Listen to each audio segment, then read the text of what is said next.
welcome Tom Holland, Mark Wahlberg and Richard Curtis. Welcome to the show, everyone. Thank you for having us. Oh, thanks for coming. Now, we mentioned Spider-Man. There's Oscar buzz around No Way Home. It's rumoured to be up for the top prize, Best Picture. Right.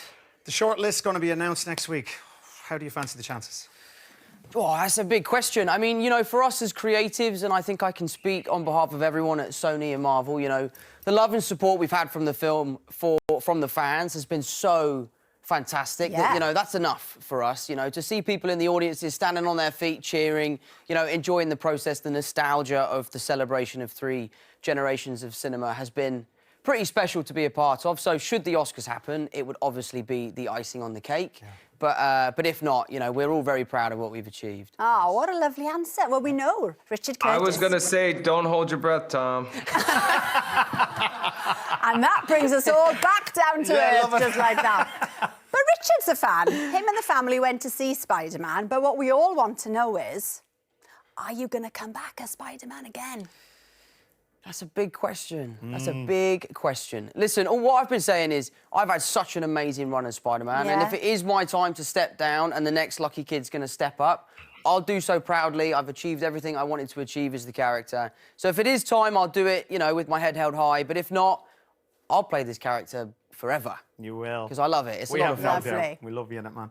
Mark, we hear your wife and all, your 4 kids had a role in Transformers. I mean, did you have to bribe them to be on best behaviour? No, actually, that's when they actually cared about what I was doing and they thought it was cool. Now that's not the case anymore. I can't even get them to come and visit me on location. Tough times. Have you told them you're working with me yet? I did. They still had the same reaction, Tom. No, they actually the first movie that my kids have seen in the theater since the pandemic, and you know it was always a ritual for us to go at least 2-3 times a week to the theater. The first movie that they saw was Spider-Man, so they are actually big fans of yours, Tom. So if you can show up at my house in the suit, I'd really appreciate that. It would it'd make me look good. I'll send you an invoice. And Richard, we know that your son, years ago, played Spider-Man in Love Actually, like a little cameo, very cute. And your daughter was one of the lobsters, Tom, in the Nativity, because you always get lobsters in a Nativity. Right, nice. And we were wondering, did they choose the characters themselves, Richard? Yeah, she chose the lobster. I think at that point in his life, my son was just permanently wearing a Spider-Man face mask. So bit like ours, in order isn't to play the part, he had to wear the face. Oh, so cute. Well, we'll talk more to all of you as the night goes on. But now we're kicking off with something we know that you will all love, because all our guests, you see, are dog lovers. As a surprise present for the family. Now then, how did that go down? You know, it was so bizarre because I'm not good at keeping a secret, and I was telling my children that somebody special was going to be arriving on that particular day. And my wife was the last one to know anything. I wanted to surprise her as well. So all of a sudden, the kids convinced themselves that Kim Kardashian and Kanye West were going to be arriving for dinner, which infuriated my wife because she's not prepared for anybody to come over. And I'm like, no, I got a dog. And then she was even more upset with me because I didn't ask for her opinion on what kind of dog to get. And but everybody obviously fell in love with the dog right away. He's as cute as he can. Look at it, Tom. So cute. He's evil, but he's cute. He's evil. He's very cute. Tom, we know you have a dog. Do you take your dog on set? I do sometimes take her on set. You know, obviously, I don't travel with her, but if I'm in London, she'll come to set. I remember I took her to... I was shooting this film called A Current War with Benedict Cumberbatch, which was a very serious movie about the invention of the light bulb. And we were shooting this sequence which was supposed to be in a field, but we shot it in a soundstage, and Benedict was giving this massive speech to about 100 extras. And Tess is so well behaved. I can have her on set. She never barks. She doesn't make a noise. And I'm sitting there watching Benedict, and he's crying, and he's, you know, giving his heart and soul into this performance. And my dog obviously has some sort of like hay intolerance or something. And she, you know how dogs sneeze with like every fibre in their body? She was just sneezing and sneezing. And you can see Benedict like trying to stay in character, trying to stay with it. And then eventually he was like, can someone take that dog out of here, please? I'm like, I'm so sorry, Benny, that's my dog. But she was fine. She was all good. Oh, bless. Look, sadly, we're not here to talk about dogs. We could all day. You've got a brand new blockbuster called Uncharted. Cinemas a week on Friday. It is so good. I absolutely loved it. Now, before we chat about it, let's have a look at you guys in action. Everything in here. Why the map? It's the biggest treasure that's never been found. 5 billion, easy. But it's just a story. I beg to differ. 500 years ago, my family found the world's biggest fortune, then was betrayed.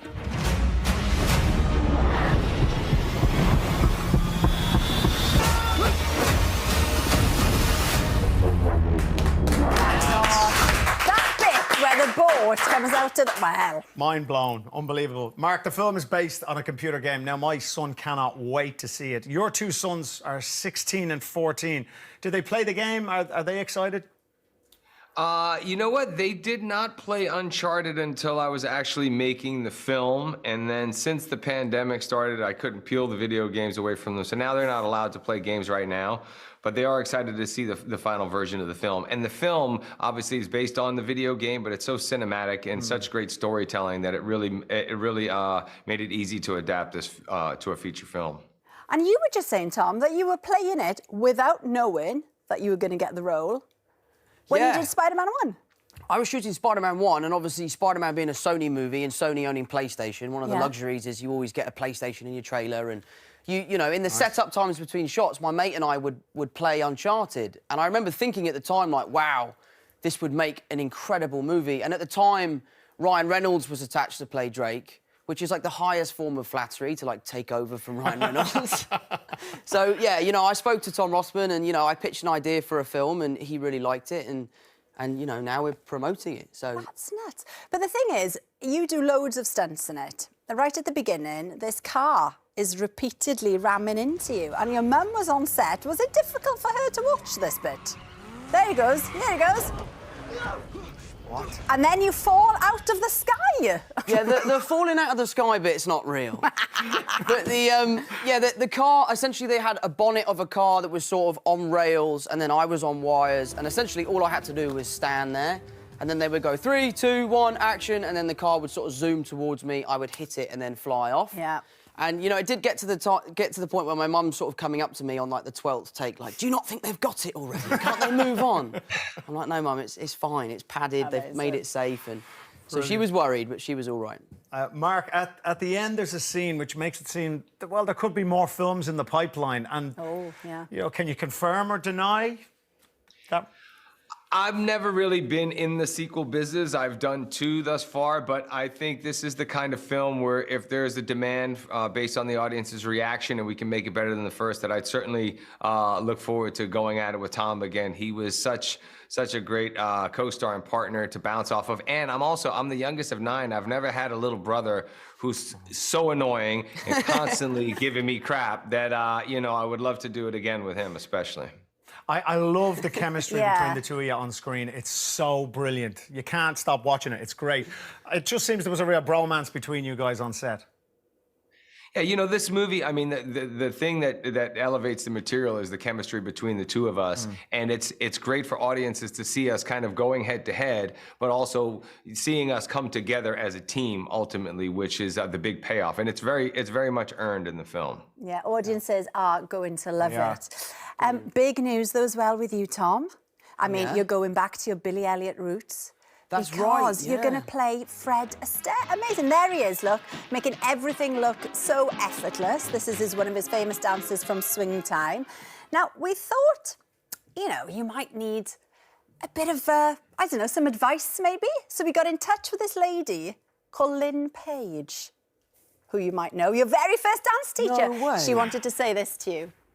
I can't think of anybody more deserving to play Fred Astaire than you. Everybody loved Fred, made the dancing look so easy, but you and I know it's because of all the hours of practice he put in. Well, you've done so many of those hours already with your early Billy training, so my advice to you would be close your eyes, trust your feet, dance, soar, and show the world what it takes to make it look that easy. Wasn't that a lovely no pressure, Tom. Jeez. Lynn Page is really kind of one of the reasons why I'm sitting here today. She sent me to my first Billy Elliot audition. So if it wasn't for Lynn, I would never have known... Where did you get that? Where did it... It's just the one show, Tom. Yeah. We can do things, you know. There you go. Oh, that's amazing. We Thank can't you, wait guys. to I see you in appreciate that. that. Thank you. I mean, that's a tall order, but you're my tap shoes are about that big, so I'm going to have to get a new pair. It's going to be amazing. You can see Tom and Mark in Uncharted in cinemas from next Friday, the 11th of February. Yeah. Now then, Richard Curtis, where are you? Here he is. He's back. Yes, Richard. We've got to talk about Red Nose Day because it's back on March the 18th. It's going to be an extravaganza, always is. What can you tell us about it this year, then? I'm still slightly reeling from that phrase, trust your feet. Look, it's I think, going to be bigger and better than ever. You know, it's such an important time. COVID's knocked a lot of people, and the people it hits hardest are often the people whose lives were toughest anyway, so I feel more passionate than ever. But we've got fantastic noses, 8 of them on sale in Sainsbury's. We've got fantastic T-shirts, 11 of them, I think, on sale in TK Maxx, 11 designs. We've got a great TV show coming up, you know, presented by Lenny and David Tennant and Zoe Ball and Paddy McGuinness, and lots of really cool specials. And then we're just really looking for the public to do what they've always done, which is do fantastic fundraising and change people's lives. I mean, this extraordinary statistic, since 2020, Comic Relief has helped, I think, 11.7 million people at home and abroad. So every little bit counts. If you buy something, if you watch the show, if you do fundraising. And I still deeply believe that everybody can help change someone's life. Yeah, absolutely. Well, raised over $1 billion. That's incredible. Since 1985. Unbelievable. And as you say, you know, the viewers will not let you down. They always dig deep, don't they? And do amazing things.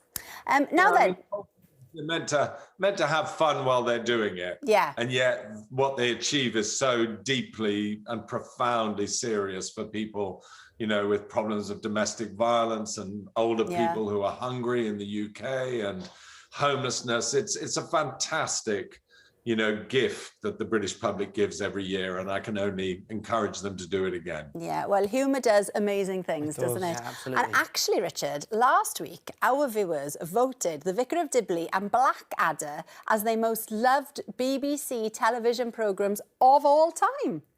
So, so they think you're brilliant. 10, It was a top 10, yeah. So they think you're brilliant, but apparently your kids don't think you're that funny. Is that right? Oh, no, they haven't laughed at me for about 5 years. There's a dreadful prejudice against jokes that are cracked by fathers. And I've moved into doing too many puns, and they hate that. They wish that Jamie Demetriou was their dad these days. Let's bring Mark back in. You still there, Mark? Mark, comedy legend Will Ferrell said, "You're a funny guy." Do your kids agree? Absolutely not. No. I mean, they think I'm funny. They think I'm funny enough to make fun of. They're constantly doing imitations of me, and so I try not to even speak anymore because I know I'm going to just be mocked. Yeah. Tom, we know your dad. He's a comedian. Does he still tell dad jokes around the dinner table? Yeah, but they're classy dad jokes because he's a pro. You know, bless all of my friends that come over to my house for dinner because my dad's going to roast you. He's so good and he's so funny, my dad. He makes me laugh. So my dad's dad jokes are excellent. Oh, that's nice. Is he watching? Because he loved that. I think he's on the train, actually, bless him. We were talking about Richard Curtis films earlier, right? And Tom said your favourite is?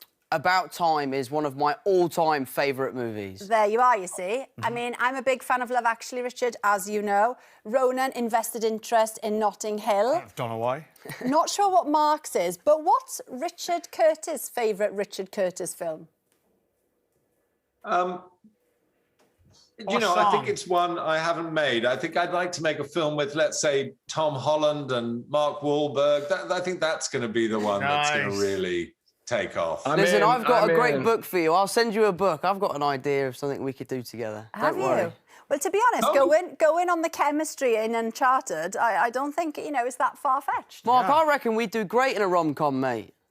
Absolutely, and I would recommend that you don't send Richard a book. Let him come up with the idea and write it himself, so it can be a big success.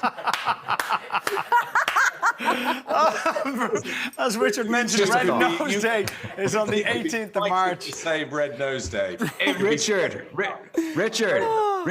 he was telling me what to do too. This kid, he's just got it all figured out. He was telling me what to do. He's going to tell you what to do. Wow.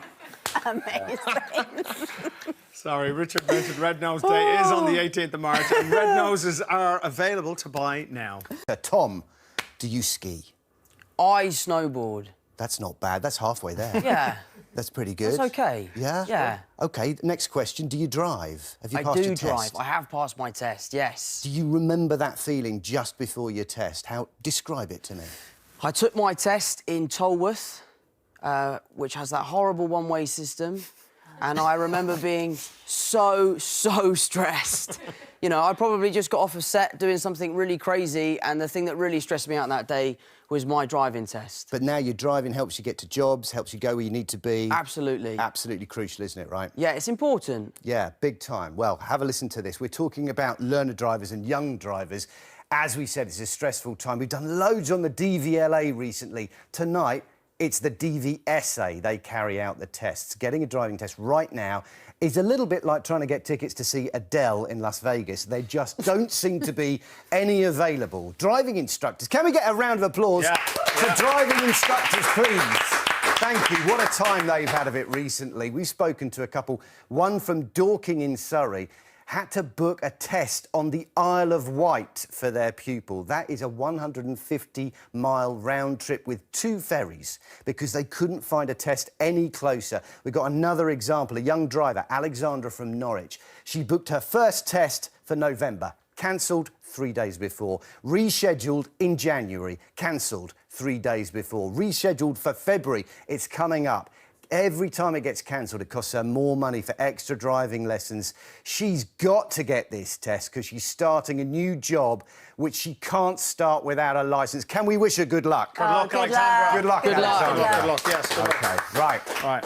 The DVSA say the average waiting time for a test right now is 14 weeks. They are recruiting 300 new examiners and working weekends and public holidays to clear the backlog.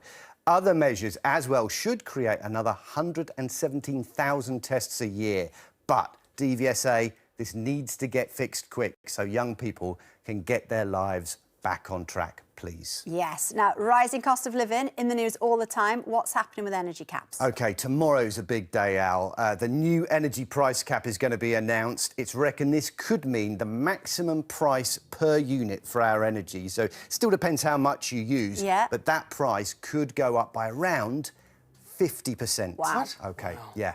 Big rise. That means your electricity and gas bills could rise substantially from April. All part of the price hikes we've been talking about. Do let us know how it's going to affect you. Use the hashtag Beat the Squeeze. Oh, thank you, Matt. We have had tons of questions. It's crashed practically. Yes. Khalid asks, Tom, how does it feel to play the role of a video game character? You know, I was a massive fan of this game, so it was a huge honour to sort of bring him to life and develop the character and obviously work with the incredible Mark Wahlberg and become good friends with him. So it's been an amazing experience so far, and I'm incredibly excited to show the world this film. Lovely. Brilliant. Karen says, watch Tom and Mark on the One Show, and I can just tell Unchartəd is going to be awesome. I really hope this is the start of a future movies together. Their chemistry is great. And Carol says, Richard, I spent the first comic relief in Labour. Go, Carol, back in 1985. That is all we've got time